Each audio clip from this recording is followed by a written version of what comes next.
여러분 안녕하십니까? 자, 이제 지금서부터 여러분들 공부하실 과목 바로 이 과목이 되겠죠. 이 과목에서의 엑셀을 이용해 주어서 공부하고자 했던 스프레드시트란 과목으로 이제 수업을 진행해 보도록 합니다. 자, 아마 여러분들 걱정이 좀 많으실 거예요. 커말 1급이라고 불렸던 필기에 대한 사항을 준비하시면서 적지 않게 많이 어렵다, 좀 많이 힘들다, 왜 이렇게 점수가 안 나올까라는 과목 중에 바로 대표적인 과목이 바로 이 과목의 엑셀이죠. 혹여 여러분들이 일상생활에서의 엑셀을 좀 다뤄보시던 분들도 마찬가지 아마 그런 공통적인 어려움을 좀 느끼실 겁니다. 왜냐하면 커말 1급이라 불렸던 이 급수, 컴퓨터 능력의 최고급수이지 않겠습니까? 하다 보니까 일상적으로 많이 써왔던 기능들 이외에 숨어져 있는 기능들, 조금 좀 고급이라 불렸던 옵션에 관한 사람들을 좀 많이 문제로 출제하는 것이 이 과목의 특징이었을 텐데요. 이 과목이라 불렸던 엑셀을 가지고서 성공리에 여러분들 필기 시험을 보고자 하시면요, 여러분들이 꼭 하셔야 할 게 있습니다. 시간적 여유가 좀 되겠다, 난 조금 좀 공부를 좀 확실히 해보겠다 라고 마음을 좀 먹으신 분들은요, 반드시 실기와 겸용하신다는 점, 참 이것만큼 좋은 게 없을 거예요. 여러분들이 지금 현재 저랑 같이 필기에 대한 사항을 공부하고 있습니다만, 혹여 실기라고 불렸던 커말 1급입니다. 커말 1급 실기라 불렸던 공부를 같이 겸용을 하시는 분들은요, 아마 제가 설명한 사항들 하나가 귀에 쏙쏙 들어오실 거예요. 굉장히 큰 힘이 있는 것이 바로 이 커말 1급인데, 실제의 실기 프로그램을 말로만 공부해서 외운다? 이거 조금 여러분들 어려울 수밖에 없는 실정이지 않을까 싶습니다. 반드시 실기와 겸용하시는데, 아니 어떡하냐, 나는 지금 실기랑 필기만 공부하면도 굉장히 좀 어려운 사항이 많은데 어떻게 실기같이 공부할 것이냐, 어려움을 얘기할 수 있기 때문에 저는 바로 이 시간대 겠습니다. 여러분과 같이 지금 준비할 수 있는 이 시간대에 가급적 화면상에서의 엑셀 화면을 보여드리면서 실제의 엑셀에서의 화면 모습에서의 이 메뉴는 어떤 기능을 수행하고 있습니까? 이런 메뉴는 어디에 숨어 있겠습니까? 또는요, 여러분들 엑셀 내에서 어렵게 얘기할 수 있었던 함수가 되겠죠. 함수는 어디에서 어떻게 기능 수행이 되겠습니까? 결과가 어떻게 나오면 되겠습니까? 이런 사항들을 실제 좀 화면상으로 보면서 여러분들 수업을 진행해 보고자 합니다. 제가 이 화면상을 좀 컨트롤 좀 많이 해주기 되기 때문에 여러분들 여느 때 다른 과목들보다 제가 좀 많이 화면이 좀 사라질 거예요. 사라질 테니까 너무 걱정하지 마시고, 제가 없어지는 게 아닙니다. 다시 또 올 거고, 화면상에서의 엑셀 화면을 보면서 실제의 그림 화면상에 보시면서 공부하는 것을 조금 좀 많이 여러분들 첨가할 수 있도록 하겠습니다. 실기 프로그램을 필기로 공부하시는 것, 이거 조금은 어려울 수 있습니다. 두 가지를 겸용을 해서 좀 더 이해력을 눈으로, 귀가 아닌 눈으로도 좀 이해할 수 있게끔 많이 도와드리겠어요. 자, 그러면 우리가 공부해 줘야 될 이제 컴퓨터력 능력이라 불렸던 1급 바로 엑셀 과목에 대해서 아주 간략하게 한번 내용 좀 넘어가 볼 텐데요. 자, 어떤 사항을 가지고 공부할 것이냐? 첫 번째 과목을 보시면은 예략적인 내용입니다. 첫 번째는 지금 보시는 내용처럼요, 엑셀의 일반적인 기능들을 설명할 수 있는 것들을 쭉 설명을 할 것이에요. 그 다음에 두 번째 큰 단락이라 보시면 역시나 함수에 대한 사항이겠죠. 그 다음에 세 번째 단락으로 보시면은 데이터 관리라 불려주어서 입력이 되어져 있는 수치 데이터, 문자 데이터 같은 것들을 어떻게 관리할 수 있을까? 그리고 1급에서는요, 전용이겠죠. 2급 때는 나오지 않습니다. 제일 마지막에 보시면 나오는 것이 바로 뭐냐면 VBA라 불렸던 비주얼 베이직을 이용해줬던 프로그래밍이 나오겠죠. 이것은 커말 2급 때는 나오지 않았던 1급에서만 나오는 과정이었을 텐데, 이것 또한도 많이 어려워하시는데, 제가 시험 문제에 관련되었던 문제를 쏙쏙 뽑아주어서 그동안 나왔던 문제를 기반으로 해주어서 여러분들이 암기할 사항들을 한번 정리해 보겠습니다. 1급을 공부하시는 분들이에요, 최소한 2급에서 나올 수 있는 기본적인 내용들은 알고 오시는 게 원래 원칙은 맞아요. 허나 조금 여러분들 공부하심에 어려움이 있어 주어서 기본기를 탄탄하게 오지 못했다 하시는 분들을 위해서 실제에 공부하실 때는 기본기에서부터 좀 제가 좀 많이 좀 챙겨보고자 합니다. 하지만 아주 기본적인 내용들은 좀 넘어갈 수 있는 부분이 있었으니까 수업이 좀 빠를 수도 있어요. 잘 귀에 새겨서 잘 들으셔야 됩니다. 자, 이제 좀 설이 좀 길었습니다만 첫 번째 보시는 내용부터 여러분들 엑셀 과목 한번 설명해 보도록 하죠. 자, 가장 중요한 사항은 바로 무엇인가 하면 여러분들 어떤 형태가 시험 문제에 나왔었고 이 시험 문제를 어떻게 해결할 수 있을까? 이게 가장 중요한 점이 되겠죠. 자, 그 사항들 먼저 한번 보시겠습니다. 먼저 스프레드시트를 합니다. 얘가 과연 무엇이겠습니까? 그 의미부터 먼저 알아본다 하시면 저희는 컴퓨터를 이용해 주어 참 많은 일을 할 수 있겠죠. 그 중에서 엑셀과 같은 프로그램은요, 숫자 데이터를 집어넣어 주어서 연산, 계산을 아주 손쉽고 아주 편리하게 할 수 있도록 도와주는 도구이겠죠. 그런데 이렇게 숫자 형태의 계산식을 도와주는, 편리하게 연산해주는 프로그램이 엑셀뿐이겠습니까? 아니요. 옛날에 보시면은 엑셀에 모치였겠죠. 뭐 로터스라던가 국내에서 시판되어지는 프로그램들이 굉장히 많습니다. 이렇게 수치 연산들을 목적으로 하기 위한 프로그램들을 한 묶음으로 해 주어서 걔네들을 뭐라 합니까? 저희는 스프레드시트라고 얘기를 하는 것이겠죠. 그의 일종의 엑셀이 포함이 되어지는 것입니다. 그런데 숫자만 연산을 하고 계산하시면 굉장히 심심했을 거예요. 굉장히 많은 기능들이 포함되어 있습니다. 어떤 것이요? 계산 기능뿐만이 아니라 글자 문자를 집어넣어 주어서 편집할 수 있었던 문서학습 기능도, 그 밖에 수없이 많은 데이터를 모아두었다가 내가 원하는 데이터만 빼서 보겠다, 이러한 데이터 관리 기능도 포함되어 있고요. 그 다음 매크로, 자동 반복도 이루어질 수 있도록, 그 다음에 차트까지 만들어 주어서 숫자 형태에 입력되어 있는 것을 그림으로 좀 더 쉽고 좀 더 보기 좋게 알 수 있도록 도와주는 것도 포함되어 있는 것입니다. 굉장히 복합적이겠죠. 자, 그러면 이 밖에 볼 수 있는 시험 문제 유형 중에 첫 번째 1번, 바로 여기 나왔네요. 화면의 구성인 것입니다. 자, 지금 여러분들 보시는 화면상에선 잘 보이지 않으시겠습니다만 교재에 보시면요, 좀 더 선명하게 좀 더 큰 그림을 볼 수 있을 거예요. 자, 이 화면에 있는 구성들을 보시면 굉장히 많은 것이 있을 것인데, 첫 번째 오피스 단추 1번 나와 있겠죠. 가장 왼쪽 위에 보시면 나왔던 동그라미 형태 단추인 것입니다. 주로 메뉴가 여기 포함되어 있겠죠. 뭐 열기, 저장, 다른 이름 저장 등등등, 뭐 인쇄 나와 있는 것입니다. 그 다음에 보시면요, 오른쪽에 조그맣게 가장 왼쪽 위에 상단에 올려져 있는 도구 모음도 있을 거예요. 조그만 아이콘들을 보이시겠죠? 얘를 저희는 뭐라고 합니까? 빠른 실행 도구 모음. 왜 빠른 실행일까요? 이유는 뭡니까? 실행을 빨리빨리 할 수 있답니다. 왜일까요? 자, 여기 안에 보여지는 화면 모습들을 작업 중이었다가 다른 메뉴를 불러오기 위해서 메뉴들을 눌러본 것이 아니라 항상 등록이 되어져 항상 화면상에 보여있는 상태이겠죠. 하다 보니까 어떤 메뉴가 여기 안에 바뀌었다 하더라도 언제나 이용할 수 있는 메뉴다 보니까 얘를 저희는 빠른 실행 도구 모음이라고 합니다. 하네, 이 도구 모음이 시험 문제 나왔던 주 이유는 바로 무엇이냐?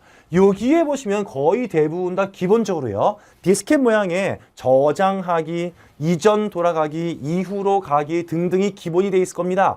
근데 여기에 있는 빠른 실행 도구 모음은요, 여러분들 임의적으로, 여러분들 마음대로 추가하거나 여러분들 마음대로 삭제, 이런 마음대로 편집이 가능하다는 점, 요거 한 가지 잊지 않으시면 될 것 같아요. 빠른 실행 도구 모음은 정해져 있는 것 이외에 사용자 편의대로 편집, 이런 마음대로 삽입 및 삭제할 수 있다는 점, 요거 하나 체크하셔야 할 것입니다. 그 다음에 아래에 보시면 제목 뷰슈를 나왔을 것이겠고요. 그 다음 그 아래 엑셀 창에서의 조절 단추인 것인데 약간의 의문사항이 있어요. 오른쪽 위에 보시면요, 세 가지 형태의 버튼 보이실 겁니다. 밑줄 형태 하나, 네모 형태 내지는 그 아래 좀 작은 형태 있겠죠? 2개짜리 있겠죠? 그 다음에 X 있었을 겁니다. 한데 왜 X나 이러한 창 조절 단추가 두 가지가 있는 것이냐? 위쪽에 있는 것은 엑셀 전체를 제어하기 위한 것이고요. 아래쪽에 있는 것은 엑셀 안에서의 열려있는 하나의 워크시트, 하나의 창을 제어하기 위한 것이겠죠. 자, 여기에서의 하나의 여러분들의 의문사항, 여기서 하나의 시험 문제인 것입니다. 자, 보세요. 제일 오른쪽 위에, 가장 위에 있는 창 조절 단추 중에서의 X입니다. 얘를 눌러주면 엑셀 전체가 종료가 되어집니다. 여러분들이 알고 있는 단축키 바로 무엇입니까? Alt F4 누른 거하고 같아요. 근데 그 아래쪽에 있는 X는 뭘까요? 엑셀 전체의 종료가 아니라 엑셀 안에서 불러왔던 하나의 문서창, 일명 워크시트 창을 종료한다는 뜻이겠습니다. 엑셀은 종료하지 않습니다. 이 안에 있는 이 워크시트만 종료가 되어지는 것이겠죠. 그러면 이는 누굽니까? 컨트롤 키 누른 상태에서 F4 누른 거하고 같아요. 즉, 둘 다 종료는 종료인데 엑셀 프로그램 전체를 종료하겠습니까? Alt F4, 상단 제일 위에 있는 X이겠죠. 그 다음에 종류는 종료인데 엑셀 안에서 열려있는 워크시트 창만을 종료하겠습니까? 컨트롤 F4라 불렸던 그 아래 두 번째는 X를 의미합니다. 두 가지의 의미를 꼭 알고 넘어가셔야 되고요. 연관이 되어져 있는 바로 가기 키 꼭 외우셔야 합니다. 그 다음번에 아래 보시면 드디어 나왔군요. 별표. 시험 문제에 자주 등장하는 것이 바로 뭐냐면 리본 메뉴입니다. 우리가 여러분들 엑셀이라 불렸던 이 기본적인 화면 모습에서 나올 수 있는 시험 문제가 꽤 많이 있었어요. 그 중에서의 대표가 바로 뭐냐? 리본 메뉴입니다. 리본 메뉴가 뭘까요? 자, 상단 쪽에 보시면요. 홈, 삽입, 페이지, 레이아웃 등등등등의 메뉴가 보이는데 그 아래쪽에 보이는 여기에 있는 요 메뉴, 얘를 저희는 리본 메뉴라 얘기할 수 있겠죠. 얘요. 나오기도 할 수 있고 안 나오기도 할 수 있습니다. 근데 리본 메뉴에 대한 오른쪽 내용 보시면요. 오른쪽에 보세요. 자, Alt 키를 눌러주면은 바로 가기 키를 보여준다. 잠시 뒤에 어떤 모양인지 보여드리겠습니다. 표시를 한다. 화면상에 보인다. 숨기기를 한다. 화면상에 보이지 않는다. 하고자 할 때 이용된 키는 뭐랍니까? 바로 컨트롤 F1이라고 불렸던 바로가기 아이콘을 써준다고 하죠. 이 사항을 한번 저랑 같이 실습해 보실게요. 자, 어떻게 무엇을 의미하는지 알아본다면 현재 보시면 이런 상황입니다. 상단에 보시면 나오는 것이 바로 무엇입니까? 여기에 있는 거죠. 요게 바로 여러분들이 보고자 했던 바로 리본 메뉴를 말하는 것입니다. 한데 이것이 보이지 않을 수도 있고 보일 수도 있는 것인데 어떻게 이루어질까요? 자, 먼저 컨트롤 F1 눌러보겠습니다. 살아났죠? 상단 위쪽에 아무것도 없어졌습니다. 다시 컨트롤 F1 눌러보겠습니다. 나오죠? 자, 이렇게 제어할 수 있는 것이며 한 가지가 더 있습니다. 바로 어디냐 하면 요 위에 있는 줄이겠죠. 메뉴가 있는 줄 어디든 좋아요. 여기다가 마우스 오른쪽을 눌러보시면요. 뭐가 보이시겠습니까? 바로 여기 아래 리본 메뉴 최소화라 보이실 거예요. 얘를 눌러주어도 아까 컨트롤 F1 누른 거와 마찬가지인 효과를 볼 수가 있는 것입니다. 자, 이렇게 리본 메뉴에 대해서 여러분들 보셨던 내용들 잘 체크하셨다가 여러분들 시험 문제품에 전혀 어려움이 없어야 된다는 점 잊지 마셔야 합니다. 참 잘 나왔던 시험 문제였죠. 자, 그 다음에 아래 보시면요. 도움말 나왔을 것입니다. 다음에 문서창 줄단추 아까 우리 봤던 두 번째 아래쪽에 있는 컨트롤 F4 종료할 수 있는 세 개 중에 하나 있었겠죠. 그런 책이 나왔을 것이겠고요. 등등등의 이름 나왔습니다. 뭐 나머지는 크게 보실 사항은 없었기 때문에 바로 이어주어서 다음을 넘어가 보시면 자, 다음이겠습니다. 또 마찬가지의 여러분 화면 모습들 보였을 겁니다. 자, 그런 상태에서 11번에 보시면 뭐라 써 있나요? 수식 입력줄이랍니다. 이 입력줄은 바로 어디를 의미할까요? 저희가 실제 여기에 있는 셀이라고 하죠. 실제의 셀에다가 글자, 문자, 숫자, 수식을 입력하시면요. 이 안에 있는 내용을 요 상단 요 줄이죠.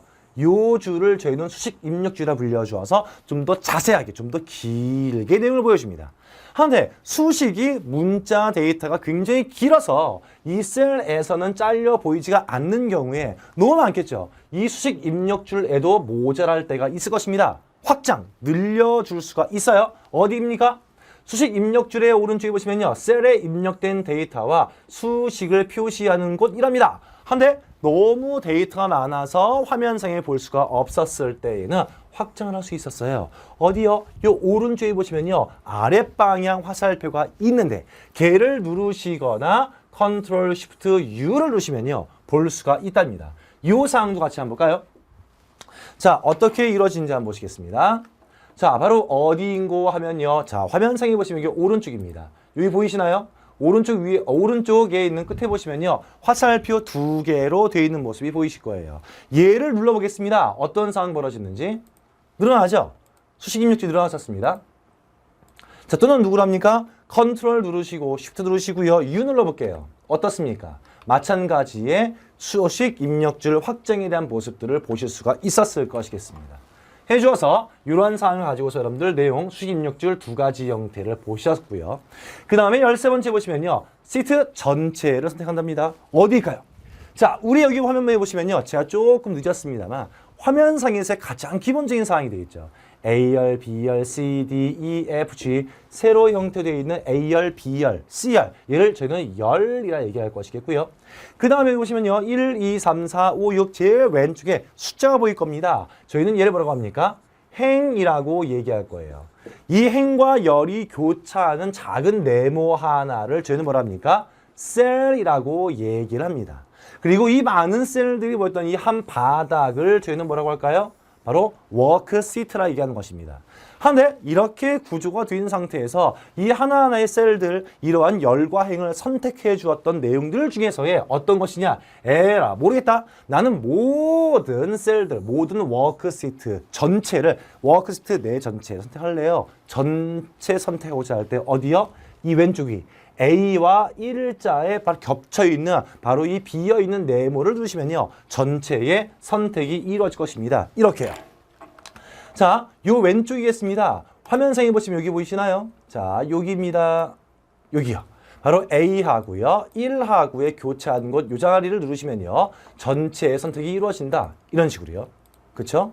이루어지는 모습 보이시죠? 한데 이거하고 같은 게 있습니다. 여러분들이 1과목 때 배웠던 윈도우즈에서의 기본적인 바로의 키에서 보시면요. 전체의 선택 기억나시겠습니까? 컨트롤 A랍니다. 부분적인 선택인데 연속적일 때에는 Shift, 떨어져 있을 때는 컨트롤 키, 엑셀도 똑같이 적용이 되어집니다.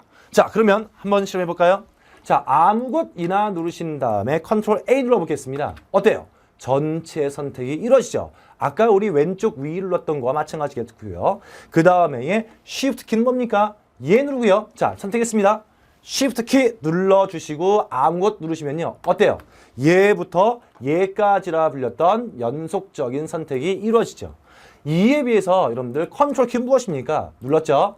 이제 컨트롤 눌러보겠습니다. 누른 상태에 클릭 떨어져 있는 비연속적인 선택이 이루어질 것이다. 이것은 저희가 배웠던 윈도우즈와 공통적인 사항으로 암기해 두시면 좋을 것 같아요. 그래서 시트 전체에 대한 선택이 지금 나왔었죠? 그 다음에 보실 수 있는 사항 중에서의 워크시트 아까 말씀드렸습니다. 한 바닥에 대해서 여러분들 보실 수 있다고 설명드렸고요. 자, 이제 나머지 내용들 보시면 뭐 셀 포인터 보이실 거고요. 그 아래 채우기 핸들 보이실 거고요. 채우기 핸들은 제가 뒤에서 설명할 텐데요. 해당된 셀을 선택해 보시면 선택했을 때 오른쪽 아래 작은 점이 보이실 거예요. 그 점에다가 마우스 포인터를 위치하시면요. 얇은 검정색 십자 모양이 나와 있습니다. 이때에 바로 얘가 채우기 핸들을 얘기하는 것이에요. 자, 그 다음에 아래 보시면 시트 탭 이동, 시트 탭 나와 있고요. 등등등등 나와 있겠죠. 자, 여기에서 볼만한 사항 한 가지만 화면 구성인가 설명합니다. 26번 제일 마지막이에요. 화면 확대 및 축소입니다. 어디겠습니까? 바로 여기 오른쪽 아래에 있는 것이겠죠. 자, 여기에 있는 것은요. 실제의 메뉴 보기 메뉴와 연관이 참 깊은 곳인데 메뉴 설명은 뒤에서 하고요. 화면에 나와 있는 모습만 따로 설명 좀 드려볼까 합니다. 어떻게, 뭘 쓰기 위한 것이었을까요? 자, 화면상에 보시면요. 여기겠습니다. 오른쪽 아래 지금 보이시나요? 오른쪽 아래에 보시면요. 여기입니다. 자, 현재 100%라고 지금 써 있네요. 그렇죠? 써 있는데 여기에 보시면요. 빼기, 더하기, 더하기는 화면을 확대할 수 있다. 빼기는 축소할 수 있다. 그러면 축소는 얼만큼 할 수 있고 확대는 얼만큼 할 수 있을까요? 자, 아래 봤던 축소는요. 10%까지 화면 모습에, 그리고 확대는요 400%까지 확대할 수 있다고 합니다. 이런 사항들을 암기하고 시험장 들어가시면 원활하게 시험 보실 수 있을 거예요. 자, 이렇게 해주셔서 여러분들 화면상에서 보실 수 있는 대략적인 여러분들 사항들을 설명을 좀 드려보았습니다. 자, 그 다음에 여러분들이 기본적인 화면에서 보실 수 있는 시험 문제 유형 중에서 또 하나의 대표적인 문제 바로 무엇이냐? 엑셀 옵션, 또 하나의 별표이군요. 여러분들 아마 제가 얘기를 했겠습니다만 제 수업 시간 때죠. 저의 수업 시간 때는 대부분 다 시험 문제, 그동안의 기출 문제 참 잘 나왔다 이런 사항들을 제가 조금 힘을 실어주기 위해서 별거 아닙니다만 별표가 들어가죠. 이 사항들은요. 절대 잊지 마셔야 돼요. 제가 지금 설명한 내용 커말 1급 필기 설명 중에서도요. 너무나 많습니다만 그 많은 것 중에서도 저는 축약을 해주어서 중요한 사항을 지금 설명하고 있는데 그 중에서도 시험 잘 났던 것은 제가 별표를 할 것이에요. 하나도 빠짐없이 외우시면 좋겠습니다만 이런 별표는요. 특별하게 한 번 더 보시는 게 좋으실 것 같습니다. 자, 엑셀 옵션입니다. 이거 어디에서 메뉴를 볼 수 있는 것이냐? 자, 잠시 후에 보여드리겠습니다만 엑셀 창에 보시면 왼쪽 위에 오피스 단추 동그라미 모양 보이실 거예요. 클릭하시면 메뉴가 보이는데 메뉴 아래쪽에 보시면 엑셀 옵션 단추가 있습니다. 이 안에 오시면 엑셀에서의 기본적인 설정 사항들을 변경할 수 있는 일명 환경 설정하기 위한 것이다 라고 보시면 좋으실 것 같아요. 엑셀을 이용하시기 위해서의 필요했던 주변 사항들을 정의하기 위한 것이겠죠. 자, 그런데 어떤 사항이 참 잘 나왔었을까? 그 중에서 보시면요, 주로 나오는 것이 바로 뭐냐? 기본 설정 메뉴 참 많습니다만 그 중에서 기본 설정 메뉴, 수식 메뉴, 저장, 고급 메뉴 4가지 좀 잘라보았어요. 참 잘 나왔던 시험 문제 유형이었을 텐데요. 먼저 엑셀 옵션 사항에서의 기본 설정에 와 보시면 선택 영역의 미니 도금 보험 표시, 다음 실시간 미리 보기 사용, 그 다음에 글꼴 종류, 그 다음에 글꼴 크기, 시트 개수, 사용자의 이름 등등을 지정할 수 있다고 합니다. 이게 무슨 말인지 잠시 뒤에 한번 보실 거고요. 수식이라는 메뉴에 와 보면 뭘 할 수 됩니까? 통합 문서의 계산 변경, 내가 계산식을 주었는데 계산에 대한 답을 자동으로 알아서 구하게 할 것이냐, 수동으로 구할 것이냐 조금 애매하지요. 잠시 뒤에 한번 화면상으로 보시겠습니다. 다음 반복 계산이라고 하는 것이 있을 것인데요. 숫자를 조금 여러분들 그 무한 루프라 불려주어서 끝도 없이 계산될 때가 있어요. 그때 몇 번까지만 딱 계산해 주어라 라 불렸던 반복 계산에 대한 횟수 제한이 나와 있을 것이 바로 수식입니다. 주로 수학 연산식과 연관된 것은 수식이구나 이렇게 외우시면 되겠죠. 다음 저장 메뉴에 오시면 할 수 있는 것이 뭐냐? 자동 저장 복구라 불려주어서 여러분들이 한참 엑셀 작업하고 있는 도중에 저장하지 않았습니다. 한데 이 엑셀은요, 자기 스스로 몇 분 간격으로 자동 저장을 시켜주어서 저장하지 않아서 날릴 수 있는, 그냥 데이터가 사라져버리는 것을 방지하기 위한 자동 저장 복구라는 기능을 가지고 있겠죠. 그 시간 텀을 얼마를 쓰겠습니까에 대한 것을 지정할 수 있겠어요. 또 그 자동 파일은 어디에다가 저장을 시켜 놓겠습니까? 저장 위치 지정할 수 있습니다. 그 다음에 네 번째, 고급이겠죠. 여기 오시면 좀 특별합니다만 여러분들 엔터 키라는 정의가 나와 있어요. 엑셀을 써보신 분 합니다. 엔터를 눌러보세요. 셀 포인터가 어디로 움직이죠? 아래쪽으로. 누르면 아래, 누르면 아래, 누르면 아래 이런 식입니다. 한데 항상 아래만 움직일까요? 아니요. 이게 바로 시험 문제의 맹점이 되겠죠. 매번 써왔던 거는 엔터를 치면 아래에 썼는데 시험에 나왔었습니다. 다음 중 뭐 틀린 것은 무엇입니까? 에 대한 설명. 엑셀에서의 엔터를 눌렀었을 때의 셀 포인트는 아래로만 움직인다. 아래로만 움직인다. 내가 본 것은 항상 아래였는데 맞는 말이 있구나. 아니에요. 엑셀에서의 엔터키를 눌렀을 때 셀 포인터는요, 아래로 움직일 수도, 오른쪽으로 움직일 수도, 위로, 왼쪽으로 움직일 수도 있습니다. 그 다음 방향을 변경하는 것이 바로 여기 숨어 있어요. 고급 메뉴입니다. 그 다음 소수점, 이거 보실 겁니다. 실제 모습 보여드리겠습니다. 자동 완성은 뭘까요? 여러분들 왜 인터넷 이용하시면요, 앞에 한 글자만 딱 넣어주면 자주 써왔던, 전에 입력했던 글자 나머지 뭐 3, 4글자, 뭐 더 많은 10글자 괜찮겠죠? 쭉 알아서 완성돼 나오지 않겠습니까? 엑셀도 그 기능이 있어요. 그 자동 완성 기능을 쓸까요? 안 쓸까요? 이런 사항들을 볼 수가 있습니다.